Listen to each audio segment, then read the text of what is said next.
पृथ्वी के न्यायो जे उपदेश ग्रहण करो, डरते हुए यहोवा की उपासना करो और कांपते हुए मगन हो।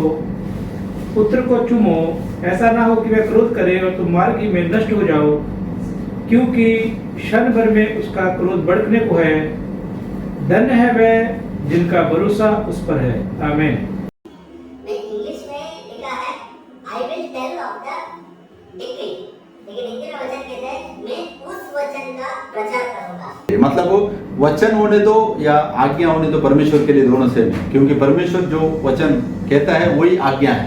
तो इसके लिए वो एक बार कह दिया तो हो गया, बाद में वही होना चाहिए।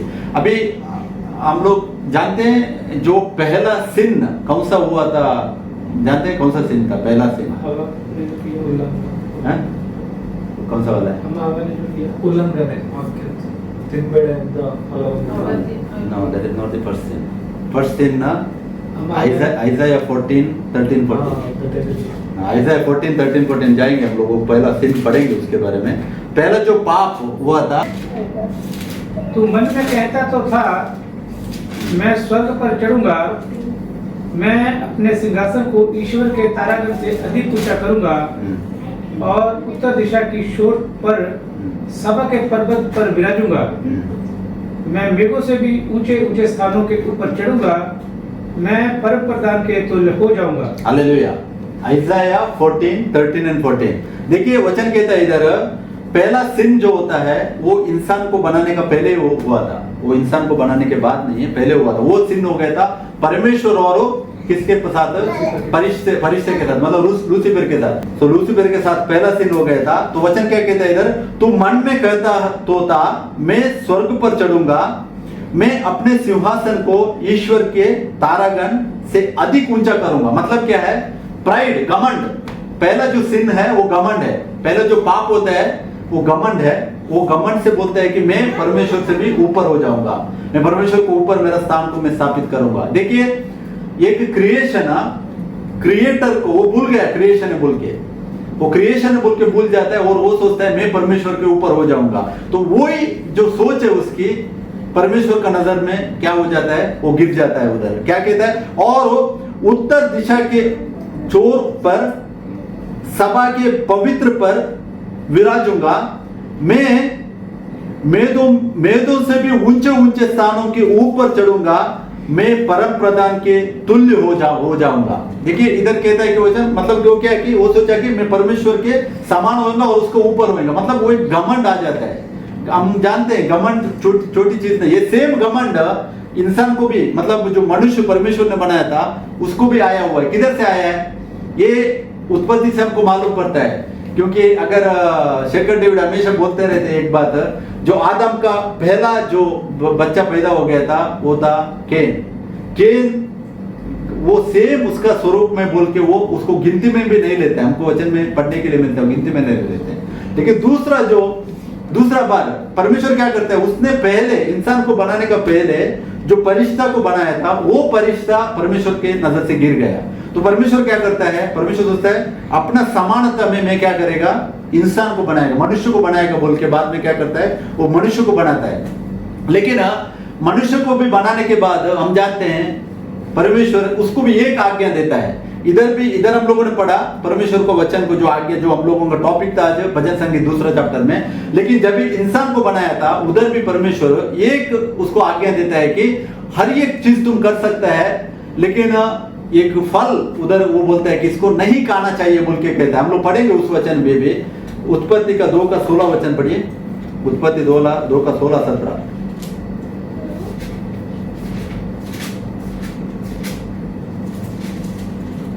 और यहोवा परमेश्वर ने आदम को ये आज्ञा दी, तू वाटिका के सब वृक्षों का फल बिना खटके खा सकता है, पर भले या बुरे के ज्ञान का जो वृक्ष है उसका फल तू कभी ना खाना, क्योंकि जिस दिन तू उसका फल खाएगा उसी दिन अवश्य मर जाएगा। वो इधर क्या कहता है? और यहोवा परमेश्वर ने आदम से यह आज्ञा दी। इधर भी देखते हैं हम लोग, आज्ञा को देता है परमेश्वर। और इधर आज्ञा बोल के स्पष्ट लिखा हुआ है, कन्नड़ा में भी लिखा हुआ है, इंग्लिश में भी क्या ट्रांसलेशन है उसका, 2:16 कहता है कि कमांडेड द मैन सेइंग, उधर भी कमांडमेंट देता है। देखिए पहला जो उसका सृष्टि था, जो फरिश्ता अपने बोलते हैं वो इतना खूबसूरत, हमको मालूम उधर 14 में पढ़ने के टाइम और एहेजकेल 38 में लगता है मेरे को, उधर है, उसको इतना खूबसूरत परमेश्वर बनाता है, ऐसा वाला खूबसूरत चीज दूसरे कौन सा भी नहीं है बोलते हैं। तो ऐसा उसको बनाया था, लेकिन क्या हो गया, वो गिर गए। तो परमेश्वर क्या करता है, अपना समानता में इंसान को बनाता है, मनुष्य को बनाता है, मनुष्य को बनाकर उसको एक शरीर देता है, वो शरीर के अंदर रहता है। लेकिन वो भी क्या करता है, उसको भी सारी अच्छाई दिया था परमेश्वर ने। हमको वचन में उधर पढ़ने के लिए मिलता है, हर एक चीज कर सकता है परमेश्वर, लेकिन एक आज्ञा देता है नहीं करना, और वो क्या करता है, वो उधर भी आज्ञा को तोड़ देता है। और उधर तोड़ने से परमेश्वर उधर 17 के वचन में कहा था, उधर मैंने एक बार वो 17 कहता है, पर भले या बुरे का ज्ञान का जो वृक्ष है उसका फल तू कभी ना खाना, क्योंकि जिस दिन तू उसका फल खाएगा उसी दिन अवश्य मर जाएगा। देखिए ये क्या है, रिवॉर्ड है। अगर तुम ये करेगा ये हो जाएगा। परमेश्वर ने डेथ एक्चुअली इंसान के लिए नहीं था, डेथ किसके लिए था, वो एक्चुअली शैतान गिरा था उसके लिए, हेल और ये पूरा उसके लिए बनाया, हम जानते हैं वचन से। तो लेकिन परमेश्वर एक आज्ञा रखता था, क्योंकि परमेश्वर ने सब कुछ बनाया। लाइक ये क्या है कि अब एक कंपनी, हम लोग जो काम करते हैं कंपनी में, वो लोग एक रूल्स एंड रेगुलेशन बनाते हैं। वो लोग क्या करते हैं, अगर वो रूल्स एंड रेगुलेशन जो आदमी तोड़ता है उसको क्या हो जाएगा, वो ऑटोमेटिक वो रूल्स एंड रेगुलेशन तोड़ेगा तो वो शिक्षा में आ जाता है, मतलब पनिशमेंट में आ जाता है। तो सेम परमेश्वर का आज्ञा जब भी आदम ने हवा के द्वारा, आदम और हवा को द्वारा वो जब भी होता है, वो टाइम क्या करता है, हमको पढ़ने के लिए मिलता है 3 का 6-7 में हम लोग पढ़ने के टाइम में वचन कहता है कि सेम टाइम वो उनके अंदर एक्टिवेट हो जाता है। जो डेथ परमेश्वर ने रखा था, जो आज्ञा को वो लोग नहीं माना, मतलब उसको तोड़ दिया, जब भी तोड़ा वो सेम टाइम वो एक्टिवेट होगा, वो हमको वचन में पढ़ने के लिए मिलता है। तो मरण क्या था, मरण इंसान के लिए परमेश्वर ने नहीं रखा था, लेकिन मरण रखा था किसके लिए था, वो जो एटर्नल जिसको पहले गिरा था उसके लिए था। लेकिन परमेश्वर ने क्या किया था, अपना स्वरूप में इंसान को बनाकर रखा था, ताकि परमेश्वर की हर एक चीज उसको उसने सौंपा था। ये वचन हम लोग इसमें पढ़ सकते, बाद में ध्यान करेंगे। तो अभी मैं भजन संगीत 2 का 7 में जाना चाहता हूं। उधर भी सेम देखिए, उधर वचन कहता है कि मैं उस वचन का प्रचार करूंगा जो यहोवा ने मुझसे कहा, तू मेरा पुत्र है, आज तू मुझसे उत्पन्न हुआ। इंग्लिश में लिखा है कि बिगॉटन यू मतलब क्या है, मैं कन्नड़ में बोलते पढ़ित, मतलब मैं तुमको पाया है। लेकिन ये उत्पन्न हुआ जो ट्रांसलेशन उतना सही नहीं है, फिर भी ओके, वो उत्पन्न हुआ बोलता है। और 8वां वचन देखिए, मुझसे मांग और मैं जाति जाति के लोगों को तेरी संपत्ति होने के लिए और दूर दूर के देशों को तेरी निज भूमि बनाने के लिए दूंगा। देखिए परमेश्वर, अभी देखिए परमेश्वर वचन था, वो वचन होकर ये कर नहीं सकते। क्यों, मनुष्य ने तो गलती किया, उसने ऑलरेडी पाप किया, वो गिर गया, उसको डेथ एटर्नल है, उसको डेथ ही है, डेथ के ऊपर उसको कुछ उम्मीद है ही नहीं है। हम लोग को वचन में ध्यान करेंगे तो आखिर था उसको मरण था। ये हमको 1 कोरिन्थियन 15:57 में पढ़ने के लिए मिलता है कि उधर जय हमको उधर पढ़ने रोमन 6:14 में कहता है कि जो पाप करता है उसका जो वेजेस है, उसका जो रिवार्ड है वो डेथ है। वो डेथ हमको वही था, उधर तक था, उसके ऊपर कुछ उम्मीद ही नहीं था। लेकिन ये जो वचन की वजह से सैम्स में जो हम लोगों ने पढ़ा, ये बहुत से वचन है ऐसा, इधर हम लोगों ने पढ़ा कि परमेश्वर बोलता है कि तू क्या होता है, तू मेरा पुत्र है, आज तू मुझसे उत्पन्न हुआ है। क्यों उत्पन्न हुआ है, मुझसे मांग। क्यों, परमेश्वर वो मनुष्य होकर आकर उसने खुद क्या है, मनुष्य का, जैसा आपने बोला 100% वो मनुष्य भी था, 100% परमेश्वर भी था।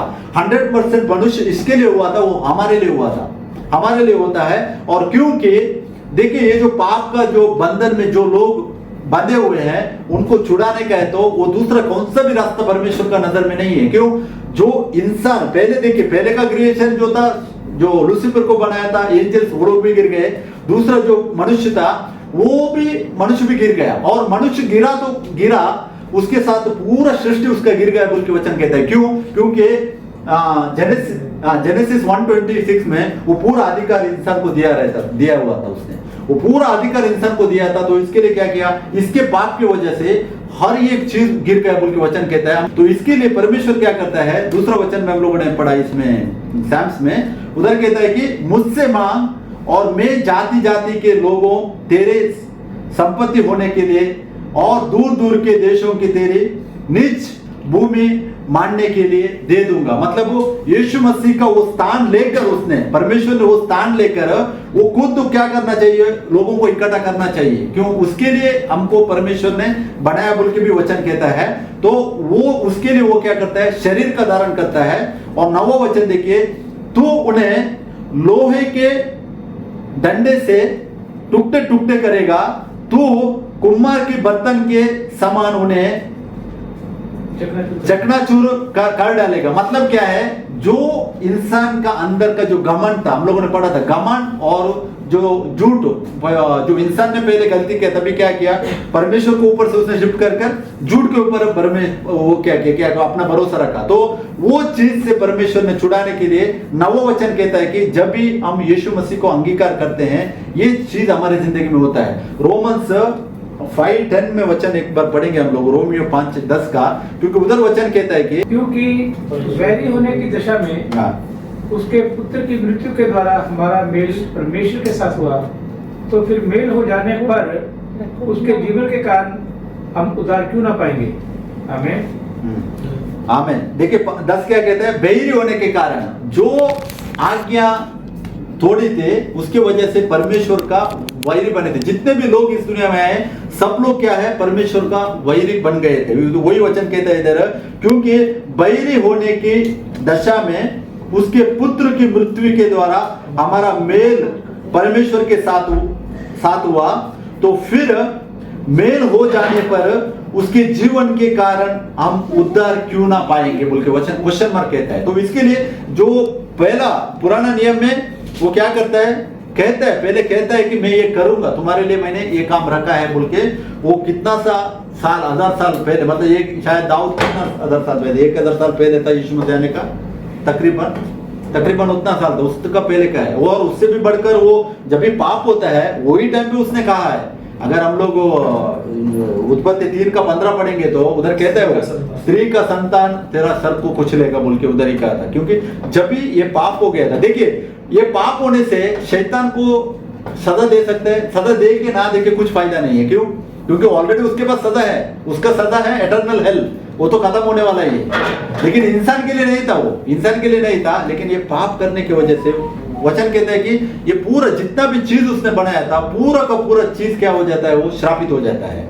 चाहे वो सिर्फ इधर है, नहीं है, इधर नहीं है, सिर्फ इस दुनिया में नहीं है, इवन ऊपर का भी अधिकार सब कुछ बोलते हैं वो श्रापित होते। इसके लिए जब भी हम पढ़ते हैं लूका 10:17 में वचन कहता है कि यीशु मसीह कहता है शैतान ऊपर से गिरता हुआ मैं देख रहा हूं बोल के बोलता है। और यूहन्ना 12:31 में भी वो कहता है कि उसको उधर से बाहर डाल दिया जाएगा। और उस वचन हम लोगों ने रेवल्यूशन 12:7 में से पढ़ने के टाइम में उधर मिकाएल क्या करता है, उसके साथ झगड़ा कर उसको जीता हुआ हमको दिखते हैं। लेकिन वही मिकाएल जब भी मूसा का बॉडी वो चुराने के लिए आया था, मिकाएल जाके झगड़े करने के लिए जाता है, लेकिन वो टाइम पे वो झगड़ नहीं सकते। यूदा ना वो वचन में लिखा, हम लोग ध्यान किया पहले, उधर कहता है कि वो कहता है उसको झगड़ा नहीं कर सकता है उसके साथ। वो बोलते हैं तुमको यीशु मसीह क्या करना है, तो तुमको सजा देना जो बोलते हैं। तो बाद में जब भी वो ये जो वचन हम लोगों ने आज पढ़ा, वो शरीर धारण कर वो जब भी आता है, जब भी वो क्रूस पर वो जब भी मर जाता है, उसके बाद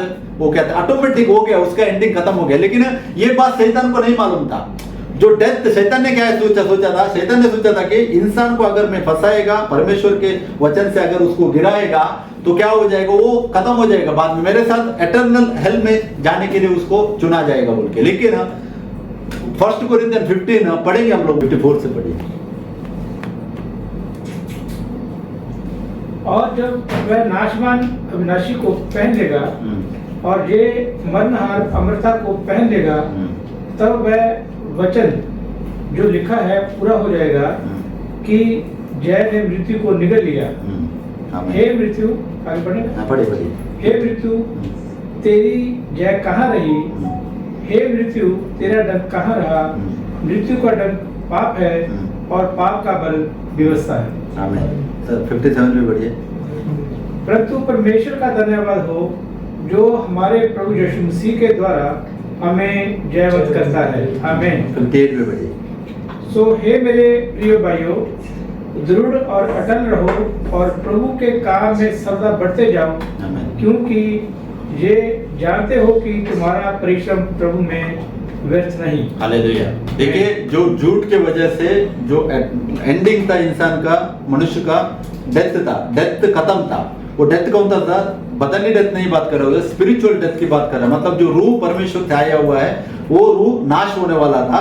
लेकिन वचन कहते हैं और जब यह नाशवान अविनाशी को पहन लेगा, देखिए नाशवान अविनाशी को पहन लेगा और यह मरणहार अमरता को पहन लेगा, तब वो वचन जो लिखा है पूरा हो जाएगा। आमीन, हालेलुया। जो वचन पहले लिखा वो कौन सा है? जय ने मृत्यु को निकाल दिया। मृत्यु एंड था लेकिन जय निकल जाता है। लेकिन शैतान को नहीं मालूम था ये बात। वो क्या सोचता है, अभी इंसान को मैंने गिरा दिया, बस खत्म है। अभी वो ये कितना भी जनरेशन आएगा सबके सब मेरे साथ जाएंगे, किधर? हेल में, सबके साथ। लेकिन देखिए हमारा ये प्रभु ने किया वो बहुत बड़ा हमारा जिंदगी का। हम इसको कितना भी याद करेंगे ना, हम कभी भी उसको थैंक्स शुक्रिया नहीं करते। क्यों मालूम है? देखिए एक तो आदम को परमेश्वर ने पूरा का पूरा ये उसका जो भी पावर था सब दिया हुआ है इंसान को, आदम के पास है। क्यों? कैसे मालूम पड़ता है? सिर्फ एक एग्जांपल है हमको। उसने जितना भी चीज वो जो जानवर को बनाया था, वचन कहता है उधर, सब वो आदम के पास लेके आता है।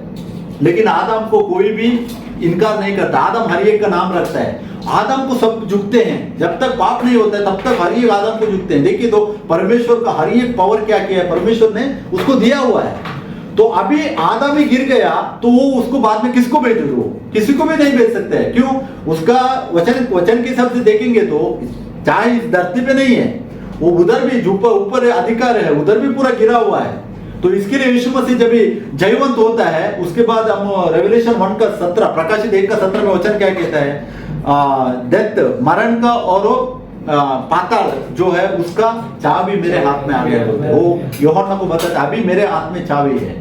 वही चाबी बोलते हैं मत्ती 16 का 18 में पढ़ने के टाइम, 16, 17, 18 पढ़ने के टाइम बोलते हैं मैं तुम्हें चाबी दूंगा। कौन सा? बांधने के लिए मैं चाबी दूंगा। कौन? क्यों? कभी वो चाबी देता है जब भी वो जाकर मरता है, मर के जिंदा होकर वो चाबी वापस लेकर, मतलब चाबी मतलब क्या? अधिकार है। जो अधिकार इंसान ने खोया था परमेश्वर ने खुद बनाया था अपना स्वरूप में। खुद परमेश्वर इंसान होकर आकर मरकर अधोलोक में जाता है 3 दिन 3 रात। कितना एक इंपॉर्टेंस है ना, 3 दिन 3 रात का, उसको मीनिंग बहुत गहरा है। लेकिन आज दुनिया में देखिए उसको भी लोगों ने 1.5 दिन करके खत्म कर दिया, 1.5 दिन करके खत्म कर दिया। लेकिन परमेश्वर का जो काम है वो हमेशा परफेक्ट रहता है। जिसको प्रकट किया है वो परमेश्वर के लिए खड़ा रहेगा। क्यों? 3 दिन 3 रात में जाकर वो क्या करता है? वो हेल में जाना मतलब क्या है? वो बोलते हैं कोई भी इंसान उधर नॉर्मली नहीं जा सकता। क्यों? इंसान जाएगा तो ऊपर तो नहीं आ सकता। सिंपल है, वचन साफ साफ कह रहा है। डेथ आखिर था, डेथ के बाद कुछ भी इंसान बाहर नहीं आ सकता था। लेकिन वो उधर जाकर वो जो दर्दनाक मतलब क्या है? शैतान मतलब वो एक चीज ऐसा रहती है, हम पढ़ा हुआ, हमको जो पिक्चर दिखा हुआ उसी को हम लोगों ने गेस किया है। लेकिन वो उधर कैसा दर्दनाक था बोल के यीशु मसीह खुद जानता है उधर से क्या हुआ। और उधर जाकर उनको सुसमाचार देकर अगर उधर से छुड़ा के लेके आता है बोलेगा तो कोई भी कर सकता था? कोई भी नहीं कर सकता। उसका सृष्टि कोई भी नहीं कर सकता था। इसके लिए वो खुद जाता है। तो हम लोगों ने यूहन्ना ये 1 कोरिन्थियस 15 का 55 वो पढ़ा, जय ने मृत्यु को निकल लिया, हे मृत्यु तेरी जय कहां रही? Question mark. देखिए इधर क्वेश्चन मार्क पौलुस के द्वारा डालता है, हे मृत्यु तेरी जय कहां रही? हे मृत्यु तेरा डंक कहां रहा? मृत्यु का डंक पाप है और पाप का बल व्यवस्था है। हालेलुया। व्यवस्था पाप का बल है। और परंतु परमेश्वर का धन्यवाद हो कि जो हमारे प्रभु यीशु मसीह के द्वारा हमें जयवंत करता है। हालेलुया। देखिए जो कमांडमेंट, जो धर्मशास्त्र, उसको परमेश्वर ने क्या किया? खत्म कर दिया।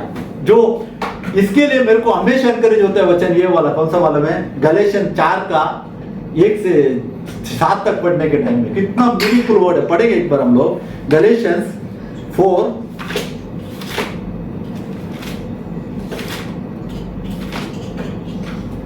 ಗಲೇಷ್ಯನ್ಸ್ 4 ರ 1 से पढ़िए। ನಾನು ಹೇಳುವುದೇನೆಂದರೆ ಬಾಧ್ಯನು ತಾನು ಆಸ್ತಿಗೆಲ್ಲ ದಣಿಯಾಗಿದ್ದರೂ ಬಾಲಕನಾಗಿರುವ ತನಕ ದಾಸನಂತೆ ಇರುವನೇ ಹೊರತು ಬೇರೆ ಅಲ್ಲ. ತಂದೆಯು ನೇಮಿಸಿದ ದಿನದವರೆಗೂ ಪಾಲಕರ ಮತ್ತು ಮನೆ ವಾರ್ತೆಯವರ ಕೈ ಕೆಳಗಿರುವನು. ಹಾಗೆ ನಾವು ಸಹ ಬಾಲಕರಾಗಿದ್ದಾಗ ಲೋಕದವರ ಬಾಲಬೋಧೆಗೆ ಅಧೀನರಾಗಿದ್ದೆವು. ಆದರೆ ಕಾಲವು ಪರಿಪೂರ್ಣವಾದಾಗ ದೇವರು ತನ್ನ ಮಗನನ್ನು ಕಳುಹಿಸಿಕೊಟ್ಟನು. ಧರ್ಮಶಾಸ್ತ್ರಧೀನರಾದವರನ್ನು ವಿಮೋಚಿಸಬೇಕೆಂತಲೂ ಪುತ್ರರ ಪದವಿಯನ್ನು ನಮಗೆ ದೊರಕಿಸಬೇಕೆಂತಲೂ ಆತನು ಸ್ತ್ರೀಯಲ್ಲಿ ಹುಟ್ಟಿದವನಾಗಿಯೂ ಧರ್ಮಶಾಸ್ತ್ರದೀನನಾಗಿಯೂ ಬಂದನು. छठा वचन भी ನೀವು ಪುತ್ರರಾಗಿರುವುದರಿಂದಲೇ ದೇವರು ಅಪ್ಪ ತಂದೆ ಎಂದು ಕೂಗುವ ತನ್ನ ಮಗನ ಆತ್ಮವನ್ನು ನಮ್ಮ ಹೃದಯದಲ್ಲಿ ಕಳುಹಿಸಿಕೊಟ್ಟನು. ಹೀಗಿರುವಲ್ಲಿ ನೀನು ಇನ್ನು ದಾಸನಲ್ಲ, ಆಮೆನ್. ಮಗನಾಗಿದ್ದಿ. ಅಲ್ಲೇ. ಮಗನಂದ ಮೇಲೆ ದೇವರ ಮೂಲಕ ಬಾಧ್ಯನೂ ಆಗಿದ್ದಿ. देखिए, इसलिए तू अब दास नहीं है परंतु पुत्र है, और पुत्र हुआ है तो परमेश्वर के द्वारा वारिस भी हुआ है। हालेलुया। हम दासत्व, दास मतलब क्या है? डेथ है। डेथ से परमेश्वर ने हमको छुटकारा दिया। और डेथ का आधार कौन सा है? इधर भी कहता है, रोमन 6:14 में कहता है, वो धर्मशास्त्र पाप है।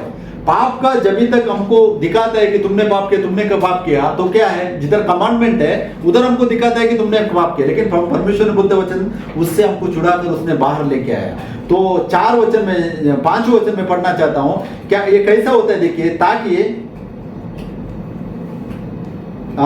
4 से बताऊं, परंतु जब समय पूरा हुआ, जब समय पूरा होता है तभी तो परमेश्वर ने अपने पुत्र को भेजा जो स्त्री से जन्मा। Praise the Lord. 3 का 15 इधर फिर होता है, उत्पत्ति 3 का 15 स्त्री से जन्म लेता है और व्यवस्था के अधीन उत्पन्न हुआ ताकि व्यवस्था के अधीनों को मोल लेकर छुड़ा ले। व्यवस्था के अधीन उत्पन्न होता है। व्यवस्था की जो अधीन थे, एक्चुअली हम नहीं थे व्यवस्था के अधीन, हम तो जेंटाइल्स है, वो लोग थे, उनके लिए था। रोमन्स कहता है कि हम सब लोग व्यवस्था के हम क्योंकि जो वही है ना प्रकृति के, और ये हम लोग जो मूर्त पूजा जो करने वाले सब थे ना, वो पूरा व्यवस्था के अंदर ही आते हैं। ओके, उसमें से छुड़ाने के लिए। लेकिन अभी हम लोगों ने क्या किया है, हमको ये सच्चाई नहीं मालूम है, फिर से व्यवस्था के अंदर जाकर वापस आते हैं, अंदर जाते हैं वापस आते हैं, अंदर जाते हैं वापस आते हैं। ये नहीं करने का बोल के वचन हमको इधर साफ साफ बताता है। 5 वचन कहता है, ताकि व्यवस्था के अधीनों को मोल लेकर छुड़ा ले। हमको उसने व्यवस्था के अधीन थे, हमको मोल लेकर उसने छुड़ाया है, और हमको ले पालक होने का पद मिले। कन्नड़ में क्या लिखा है? वारिस, बाध्य। वही ले पालक मतलब वारिस। हमको वारिस होने का उसने पद मिले बोल के वो खुद स्त्री में उत्पन्न होता है। आज भी हम लोग ध्यान कर रहे हैं, इब्रानियों 2 का 14 में वचन कहता है, जैसा बच्चे शरीर में थे वही भी हमारे जैसा शरीर धारण करता है, वचन कहता है। क्यों? हमको सेम ये वचन के तरह से, क्यों? अगर इंसान को छुड़ाने का है मौत से, तो वही स्थान को लेना चाहिए। एक औरत से पैदा होना चाहिए, औरत का गर्भ से ही वो बाहर आना चाहिए। वो भी परमेश्वर कैसा प्लान करता है, देखिए, जो मंगनी हो जाए, मंगनी रेडी करता है मरियम का, लेकिन शादी से पहले गर्भ धारण करते हैं। यूसुफ धर्मी था, यूसुफ सोचता है कि नहीं, मैं इसको छोड़ेगा, इसके ऊपर ब्लेम नहीं लगाएगा, क्योंकि मालूम नहीं है, उसको बदनाम नहीं करने का प्लान था। लेकिन परमेश्वर का दूत रात में आकर उससे बात करते हैं, ऐसा मत कर, वो ऐसा पूरा। और उसके बाद आज और एक चीज हम लोग ध्यान कर रहे थे, जब भी मरियम एलिजाबेथ के पास जाती है, यूहन्ना एलिजाबेथ के क्या बोलते हैं हिंदी में वो औरत को? एलिजाबेथ बोलते हैं ना। एलिजाबेथ का जो पेट के अंदर था, ये उधर पहुंचते ही खुश हो जाता, अंदर से वो खुश हो जाता है कि ये सुसमाचार सुनकर। वो अभी तक दुनिया में आया भी नहीं है, जो सुसमाचार के लिए परमेश्वर ने भेजा है, वो गर्भ के अंदर से खुश होकर चिल्लाने लगता है, मतलब वो उड़ी मारने के लिए शुरू करता है। ऐसा किधर भी नहीं सुना रहेगा हम हिस्ट्री में। एक तो औरत का पेट से यीशु पैदा होना बड़ा चमत्कार है, और एक बच्चा ये खुश खबर सुनकर, जो सुसमाचार देने के लिए परमेश्वर ने पहले भेजा है, सिर्फ 3 महीने का डिफरेंस है, 3 या 6 महीने का पहराने के लिए, 3 महीने का 6 महीने का है, 6 महीने का डिफरेंस है, लगता है 6 महीने का डिफरेंस है। तो अंदर से वो उड़ी मारता है, और ये कुछ खबर सुनकर, क्यों?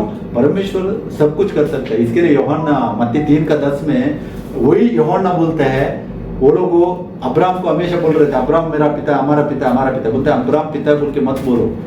परमेश्वर ये पत्थर से भी संतान उत्पत्ति करने का ताकत रखते हैं। क्यों? यीशु मसीह कैसे भी पैदा होकर आ सकता था, वो कैसे भी डायरेक्ट उतर के भी आ सकता था। वचन वही कह रहा है, डायरेक्ट उतर के है, मतलब क्या है? परमेश्वर के लिए आसान नहीं, वो इंसान बनकर नहीं आया था, इंसान के जैसा होकर वो पैदा होकर गर्भ में आता है। लेकिन वचन कहता है वो उतर के आया बोल के भी बोलता है वचन। तो इसके लिए वो कैसे भी आ सकता था, पत्थर से भी आ सकता था। लेकिन ये गलतियन जो उसका आंसर दिया हुआ है ना 6वां वचन में, और तुम पुत्र, तो 5वां वचन, ताकि व्यवस्था के अधीनों को मोल लेकर चुरा ले, और हमको ले पालक होने का पद मिले, मतलब हम वारिस होने के लिए, हमको वो अधिकार मिलने के लिए वो हमारे जैसे ही एक नॉर्मल इंसान का धारण करता है। ये खुशी की बात है। तो हमको छुड़ाने के लिए हर एक जो चीज किया उसने, उसकी जो सृष्टि था, इंसान जो हाथ में बनाया था, उसको श्वास उसने फूंका था, वो इंसान को बचाने के लिए हर एक चीज वो करता है। अभी हम लोग वापस जाएंगे सैम्स में, उधर कंटिन्यू करेंगे दूसरा चैप्टर में,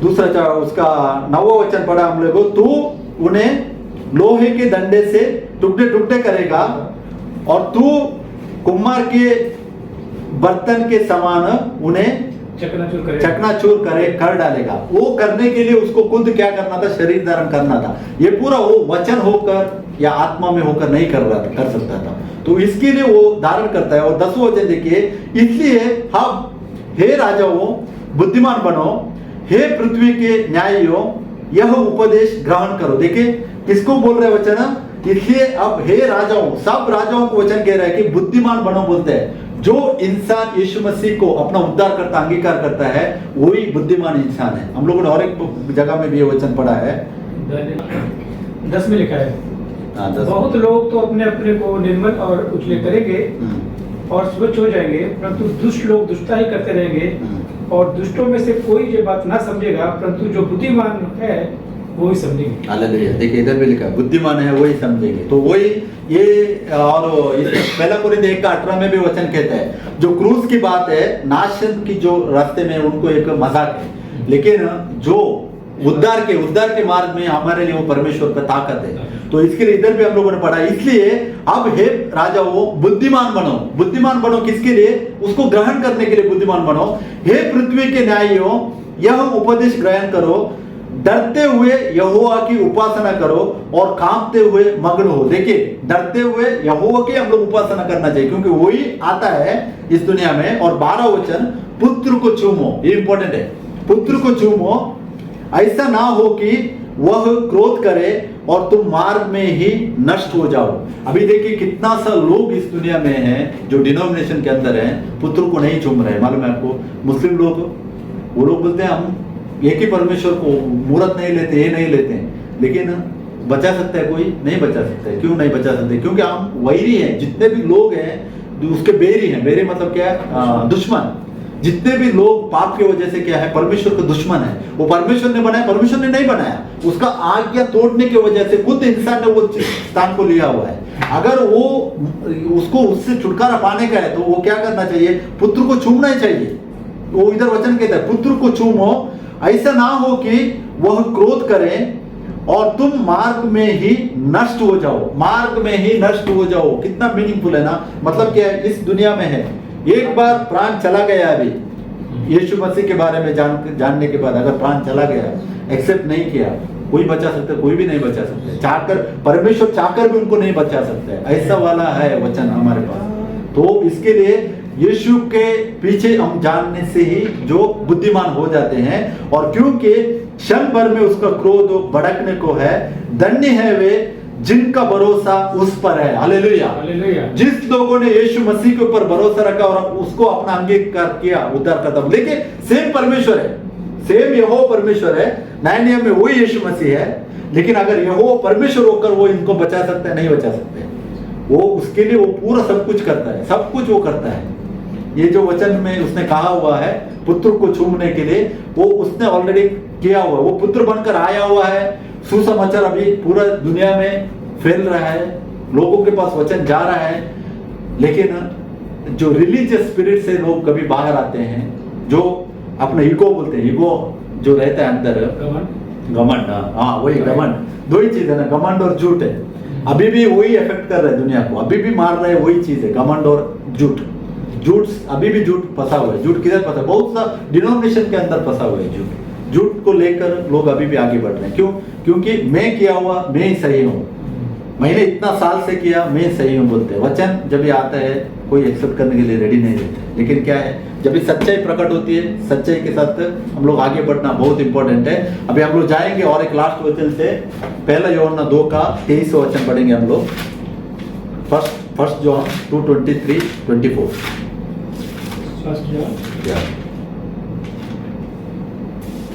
ತಾನು ದೇವರ ಮಗನಿಗೆ ಸೇರಿದವನಲ್ಲವೆನ್ನುವವನು ತಂದೆಗೆ ಸೇರಿದವನಲ್ಲ, ತಾನು ಮಗನಿಗೆ ಸೇರಿದವನೆಂದು ಒಪ್ಪಿಕೊಳ್ಳುವವನು ತಂದೆಗೂ ಸೇರಿದವನಾಗಿದ್ದಾನೆ.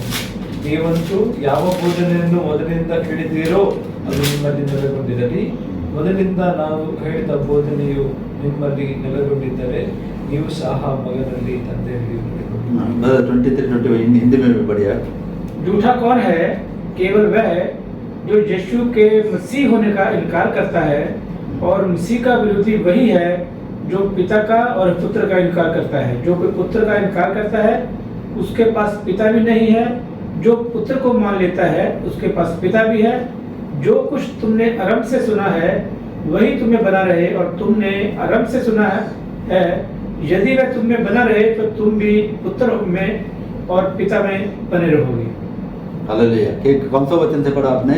22 से, सही है। हाँ, 22 से। देखिए वचन कहता है इधर झूठा कौन है? केवल वह जो यीशु के मसीह होने का इनकार करता है, मतलब उसको नहीं मानता है।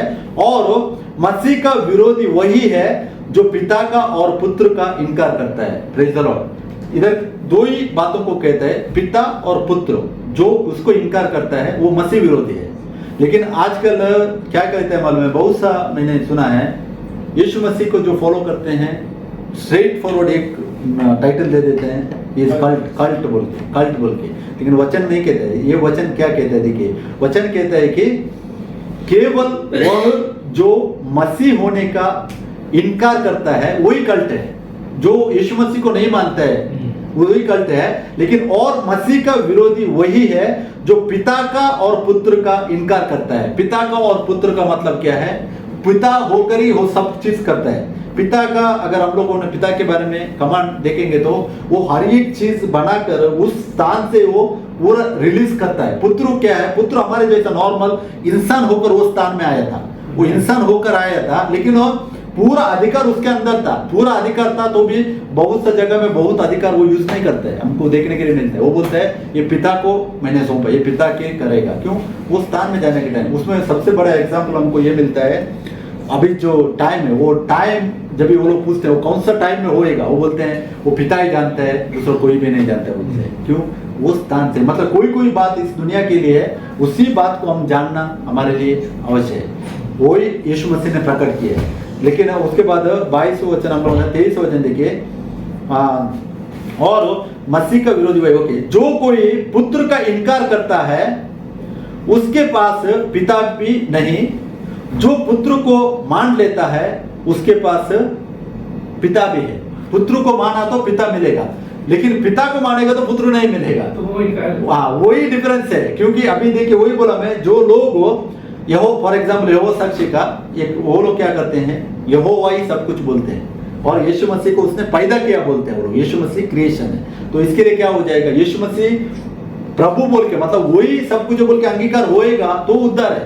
बहुत सा वचन है, रोमन्स 10:9 है, 1 कोरिन्थियन 12:3 है, और उसके बाद बहुत से जगह में इब्रानियों का भी जो बुक में है, हर एक जगह में बोलते हैं पुत्र को ही प्रभु बोल के अंगीकार करेगा तो ही हमको उद्धार मिलता है। लेकिन बहुत से डिनोमिनेशन क्या करते हैं, पिता को मानते हैं लेकिन पुत्र वही पुत्र बोल के नहीं मानते। तो इसके वजह से क्या हो जाता है, हम लोगों ने जो सैम्स में पढ़ा था 2 का 11-12 में, उधर कहता है कि पुत्र को चूमो नहीं तो क्या हो जाएगा, तुम आधा रास्ते में खत्म हो जाओगे। आधा रास्ता मतलब क्या है? जो एटर्निटी है उसको दर्शा रहा है। आधा रास्ता मतलब ये जिंदगी नहीं है, जो एटर्निटी के लिए उसने हमने चुना है अनंतकालिक तक, वो अनंतकालिक जीवन नहीं मिलेगा। क्यों? अनंतकालिक जीवन मिलने का बोल के वो अपने आप को ही आके कुर्बान करता है। जो डेथ एंड था, डेथ ही लास्ट था बोल के इस दुनिया में जो था, उस डेथ को वो हराता है। हरा कर हम लोगों ने 1 कोरिन्थियन 57 में पढ़ा, मृत्यु से जय वो हमको दिया हुआ है।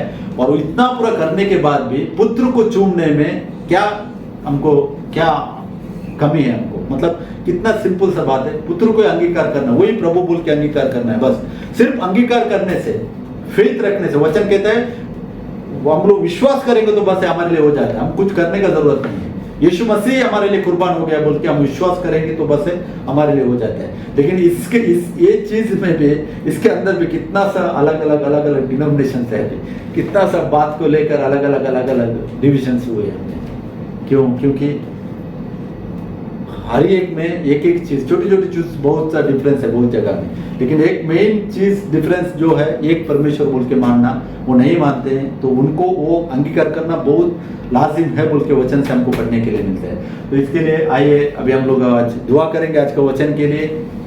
हमारे जिंदगी में हमको प्रभु ने प्रकट किया है, यहोवा ही पुत्र होकर, मतलब वही यीशु मसीह बनकर हमारे लिए कुर्बान हो गया, ताकि जो आखिर था इंसान को, जो डेथ मौत जो खत्म था, इसी उधर तक ही था उसका जिंदगी, उससे छुड़ा कर बाहर लेके आकर हमको उसने जयवंत किया हुआ है। वचन कहता है हमको उसने जयवंत किया हुआ है, और आज हम लोग उस जयवंत के भागीदारी हैं। इस दुनिया को इस सच्चाई को नहीं मालूम है, लेकिन फिर भी प्रभु ने हमको प्रकट किया, ताकि ये हमारे अच्छे कामों की वजह से नहीं है। एफेसियन 2 का 8-9 पढ़ेंगे तो उधर वचन कहता है कि अगर हमको आज उद्धार मिला हुआ है तो वो उसकी कृपा है, उसका अनुग्रह है। तो उसी अनुग्रह से आज हम लोग उसके सामने उसके संगति में जुड़े हैं, और आज उसी का नाम का हम लोग महिमा करते हैं, उसी के कामों को हम लोगों ने याद किया है, और हम उसी को हम लोग धन्यवाद करेंगे, ताकि उसने हमें वो एक मौका हमारे जिंदगी में दिया। इसके लिए धन्यवाद करेंगे। पिता परमेश्वर आपको धन्यवाद करते हैं प्रभु जी आज का वचन के लिए। प्रभु यीशु मसीह आपको हम लोग थैंक्स कहते हैं प्रभु जी, आपने हमको प्रकट किया प्रभु जी, आप ही है, आपके द्वारा है, यीशु मसीह के द्वारा है प्रभु जी छुटकारा है, यीशु मसीह के द्वारा है अनंतकालिक जीवन है, और यीशु मसीह के द्वारा है प्रभु जी सब कुछ है बोल के आपने हमें प्रकट किया। इसके लिए धन्यवाद करते हैं। और प्रभु यीशु मसीह हम दुआ करते हैं प्रभु जी, स्पेशली इस अबू धाबी के लिए प्रभु जी, जितने भी लोग प्रभु यीशु मसीह इस प्लेसेस में है प्रभु जी, प्रभु यीशु मसीह सबके ऊपर इस वचन को प्रकट होने के लिए हम दुआ करते हैं प्रभु जी। आपका इस गहरी बात को उनके ऊपर भी आप प्रकट करो बोल के हम दुआ करते हैं प्रभु जी, और प्रभु यीशु मसीह आप सबको बचाओ बोल के हम दुआ करते हैं, धन्यवाद करते हैं प्रभु जी। आज का वचन में सारा प्रशंसा हम आपको देते हैं प्रभु जी, मांगते हैं नजर यीशु मसीह के नाम से, आमीन, हालेलुया।